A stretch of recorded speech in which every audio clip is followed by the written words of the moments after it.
Welcome back. As we note from our title, in this section, we're going to talk about different types of air freight consolidations.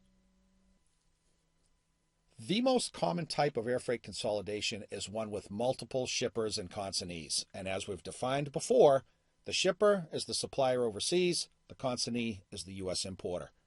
The forwarder offers the consolidation service to multiple shippers and consignees, each with its own house bill and under one master bill. These types of consolidations are oftentimes offered on a scheduled basis. For example, 3 consolidations per week from Narita in Tokyo to Seattle-Tacoma Airport. These types of consols are advantageous because importers that consistently bring in merchandise from a Narita to Seattle, they know when the consolidations are happening and can plan their own cumulative lead times accordingly. Some forwarders run consolidations out of gateway operations. We saw a graphic on gateways and regional hubs in an earlier section. We'll take another look at it again in a minute to remind us. But gateways are large hubs at origin and destination that cover a wide swath of geographic area. For example, offices at major origin airports receive cargo from around a given region. The best and most traditional example of that, Hong Kong, back in the day, receiving all air freight coming out of South China. That's changed a little bit because Shenzhen, for example, which is in South China, has flights, mostly passenger flights, but does have flights out of Shenzhen. But the Hong Kong gateway, as an operational reality and an overall concept, is still very much in place. Same can be said about Shanghai and the general geographic region around there serving as a gateway. Gateways are at origin, gateways are at destination too. Last sub-bullet point on this slide, house airway bills can be prepared or cut as they're called at origin office and exported via the origin gateway. This is an important concept because a forwarder, for example, could have 2 or 3 offices in South China, Guangzhou being a good example. That office can cut the airway bill, but it will move through the gateway in either Shenzhen or down in Hong Kong and be exported from there, that origin gateway, to the U.S. destination. That's quite common and something that U.S. importers can take advantage of, especially if they have multiple vendors in a given geographic region that is covered by one gateway. We saw this slide previously. Let's run through it again. U.S. air import cargo flows, those inbound gateway operations. The big ones we talked about. LAX in Los Angeles. DFW, Dallas-Fort Worth in Texas. ORD for Chicago. Atlanta, Miami, JFK. But there are other gateway, smaller gateway operations as well. Boston, very good example. Seattle, another.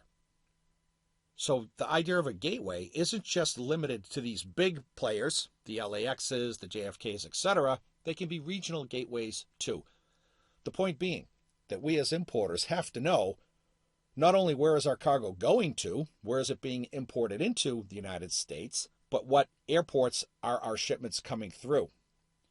An especially salient point if we as importers bring in air freight from different places to different destinations all around the country. We could be using a half a dozen inbound gateways. We have to know where they are, what their capacity is, and what the ecosystem is of each gateway operation.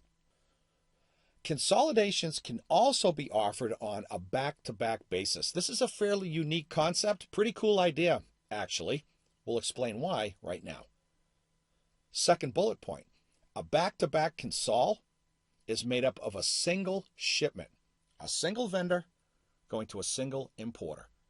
Those consolidated per kilo rates apply. It's treated as a consolidation, but there's only one house bill because there's only one shipper within the consol. From there, a master bill is prepared and tendered to the airline. The big difference between a back-to-back and a normal consol is, in the back-to-back, there's only one house bill, and it's called a back-to-back because the house bill goes right behind the master bill. They're back-to-back. We have a real-world example that helps to elaborate on this point, but let's put a trade tip out there for now. saying that an importer can request a back-to-back consolidation to gain the benefit of consolidated air freight rates without mixing his or her cargo with other importers in a consolidation. That's the appeal of a back-to-back. Because as we said before, one of the downsides to consolidations is that our freight as an importer is going to be consolidated with other shippers, other consignees. If they don't have their acts together from a documentation, a labeling perspective, maybe the whole consol gets held up. If we use a back-to-back, we can avoid that because we're the only house bill in the consolidation. Let's bring this to life with a real-world example entitled Shipping Under a Back-to-Back Consolidation. An importer of aircraft parts in Parsippany, New Jersey, has discovered that her consolidated air freight shipments coming from Paris have been delayed at origin due to documentation problems with other shippers in the consolidation. The importer, who moves 1,000 kilos per shipment, wants to continue to take advantage of consolidated air freight rates, but does not want her cargo mixed with other importers under the same master airway bill. What options does she have? Because this importer is moving an attractive volume of freight, it's 1,000 kilos a week. It's not huge, but it's consistent. And because it's aircraft parts, it's dense cargo, which the airlines and forwarders like. For all of those reasons, she will likely have negotiating leverage with her freight forwarder. In order to continue to reap the benefits of consolidated air freight rates without being exposed to the above-mentioned delays, this shipper, this importer, can request her freight be moved on a back-to-back consolidation. By definition, this implies that a consolidation be prepared for a single shipper and house bill, a single vendor overseas, to a single consignee in the United States, with its own exclusive master airway bill. In this type of scenario, the shipper achieves her goals and the forwarder still has the benefit of the client's volumes when negotiating air freight rates with the airlines. What does that second part of that final sentence mean? The forwarder has to create an extra consolidation, a back-to-back. However, they still have the freight. They still have the 1,000 kilos that they can use to negotiate with the carrier. Back-to-backs have their place in the air freight world. It's just a matter of the U.S. importer deciding on how they want to bring in their cargo. Some more information on types of air freight consolidations, and these are some nuances, but very important nuances. First bullet, forwarders also offer what are referred to as deferred and expedited consolidation services. The problem with deferred and expedited is that the meanings have morphed over a period of years. Second bullet, to illustrate the point, historically, an expedited consolidation meant a direct flight between city pairs without any connections.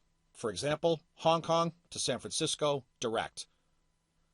Conversely, a deferred consolidation service meant a flight routing with at least one connection.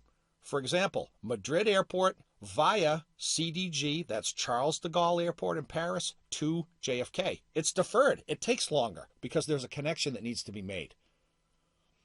Sub-bullet, given the difference in service, expedited was more expensive than deferred. These scenarios still exist, but the real meaning of deferred versus expedited has changed. It's sometimes confusing, and it is essential that U.S. importers understand the real meaning of deferred and expedited as it relates specifically to their conditions at a given point in time. What does all that even mean? More recently, the industry, the air freight industry, sometimes interprets a deferred service to mean that consolidated freight will move on a space available basis, a next available consolidation. This is especially true when there are backlogs of cargo and there's more freight than there is lift. So deferred means you have to wait in line for your cargo to get moved. Conversely, expedited then means that importers that pay a premium, we're on our second bullet here, get priority on that same consolidation. Whoever pays the most gets their freight moved first.